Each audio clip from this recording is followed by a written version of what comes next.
Hi everyone and welcome. In today's demo, we're going to look at an important security practice within Border Zero, managing your credentials and secrets securely and locally. Specifically, we'll explore the ability to dynamically fetch credentials from external sources, such as a secrets manager. Let's look at a common scenario, connecting to a database. Here in our Border Zero console, we have a database socket configured. Now, traditionally, you might directly input your username and password into these fields. While this will allow the connection, it does mean that your sensitive credentials are stored within the Border Zero system, where they are, of course, stored safely and encrypted. However, for enhanced control and security, you might prefer to keep those secrets closer to your infrastructure, on your connector machine or within your organization's secrets management system. Border Zero provides several options for this. We allow you to reference your credentials from various secure sources. Think of it as giving the Border Zero connector a pointer to where it can securely retrieve the necessary information without you ever having to directly input it into the platform. This capability allows you to leverage your existing security infrastructure. For example, you can configure Border Zero to read credentials stored as environment variables on your connector host or to integrate with dedicated secrets management tools. All right, time for a demo. Let's dive in. Instead of directly typing in a username and password, I'm going to instruct the Border Zero connector to look for the authentication details in an environment variable. Here we're using the syntax from envdb username. This tells the Border Zero connector, hey, the username for this connection can be found in the environment variable named dbUsername. We can do the same for the password. In this demo, I'm using environment variables as the source, but we can also reference credentials from files, AWS SSM parameter store, or AWS Secrets Manager. This gives you incredible flexibility and strengthens your security posture by keeping sensitive information local to your environment. Next, we need to make those environment variables accessible to the Border Zero connector. In this demonstration, I've created a straightforward shell script.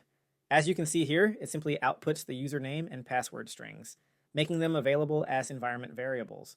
Now, this is a basic illustration. In a more advanced scenario, you could adapt this script to securely retrieve the necessary credentials from your organization's secrets manager or your preferred secure storage method, and then output them as environment variables. Next, we'll modify the Border Zero unit file.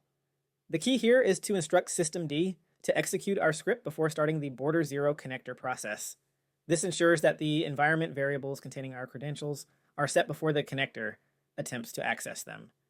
Once we've added the command to execute our script, we'll need to reload the systemd unit configuration to apply the changes. And finally, we'll restart the Border Zero connector service to pick up the new configuration and the environment variables, and that's all there is to it.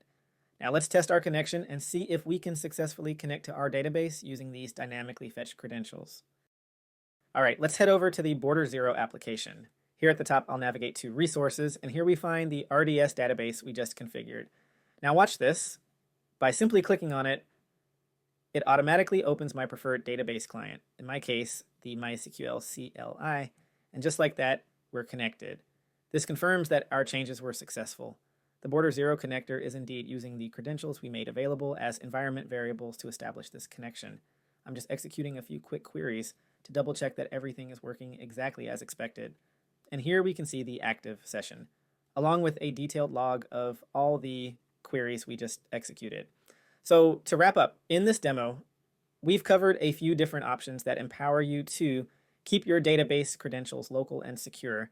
And remember, this same approach isn't limited to database credentials. You can leverage this for other sensitive information as well, such as SSH credentials, giving you a consistent method across socket types.